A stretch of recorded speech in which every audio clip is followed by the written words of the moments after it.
اعوذ باللہ من الشیطان الرجیم بسم اللہ الرحمن الرحیم وَإِذَا تُتْلَى عَلَيْهِمْ آيَاتُنَا بَيِّنَاتٍ تَعْرِفُ فِي وَجُوهِ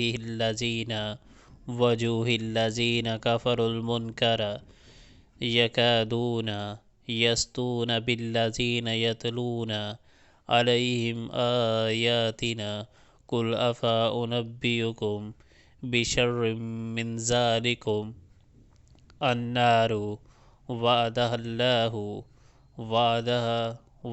اللہ الذین کفروا وبئس المصیر۔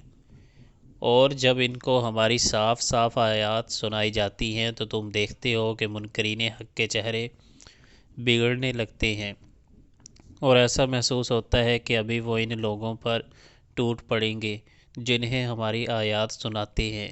ان سے کہو میں بتاؤں تمہیں کہ اس سے بدتر چیز کیا ہے؟ آگ۔ اللہ نے اس کا وعدہ ان لوگوں کے حق میں کر رکھا ہے جو قبول حق سے انکار کرے، اور وہ بہت ہی بڑا ٹھکانہ ہے، بہت ہی برا ٹھکانہ ہے۔